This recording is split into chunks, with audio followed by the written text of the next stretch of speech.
It's 8:30. As you know, we've been following that massive manhunt in Maine for the person of interest in a mass shooting where at least 16 people are dead. Former FBI agent Ross Rice is joining us now with the latest on what we can probably expect as this manhunt is taking place. Ross, good morning to you. It's incredible what has happened. Massive shooting, dozens of people. It's been about 12 hours since the shooting. We do know the person of interest has military training. How is that going to impact the search? Because authorities apparently know a lot about him already. That's right, Sylvia. The good news here, if there is any, is authorities know who they're looking for. They have a name, they have photographs, they have images of him.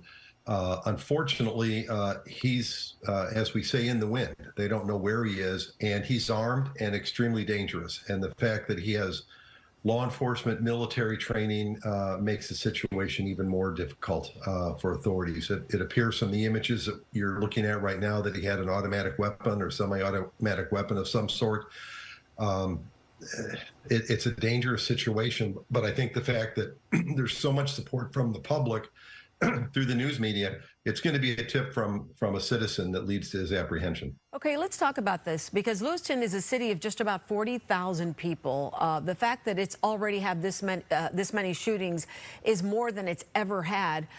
So it's not a big town. How does this small town's police force handle something like this? Because everybody has converged, trying to find out as much as they can. Who else is involved in trying to help them out with this? Well, it definitely just isn't the Lewiston Police Department. They've called in the sheriff's office, the state police. I know the FBI has offered their assistance too. If this goes on much longer, it's going to become a very extensive manhunt involving numerous state, local, and federal agencies. So let's say if you are involved in a search like this, what's the first thing that you would do in order to try to find this person? What are they doing right now?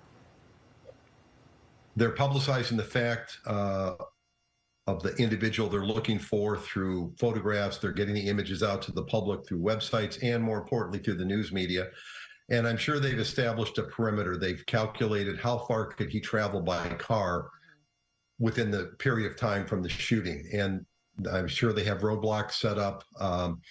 Being that it's a very rural area, it's quite possible that he's gone into the woods, and we've seen several situations like this in the past, and that really makes it a lot more difficult to find the person. You really have to go foot by foot through unoccupied, uninhabited areas to try and find the guy. And if he's put any degree of planning or effort into doing this, he's made preparations for his escape. Obviously, he didn't want to get caught. He didn't want to die at the scene, so he fled. And you have to assume that he made plans to do that as well. Okay, Ross, we always appreciate you helping us figure out how these things are broken down when it's actually happening. And we're hoping to hear about a resolution about this very soon. But we do appreciate your time this morning. Always a pleasure, Sylvia. Thank you. Thanks so much. There's a massive manhunt this morning in Maine after a gunman opened fire in 2 locations, leaving at least 16 people dead. Officers are searching for a person of interest who is trained in firearms instructing, believed to be in the Army Reserves. Last night, a man with an assault-style rifle opened fire at a bar and at a bowling alley in the city of Lewiston, that is north of Portland.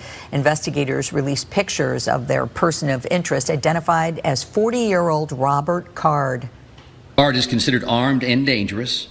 He is a person of interest, however. A vehicle, which was a vehicle of interest in this incident, was located in Lisbon, and we are now also asking residents in Lisbon to shelter in place.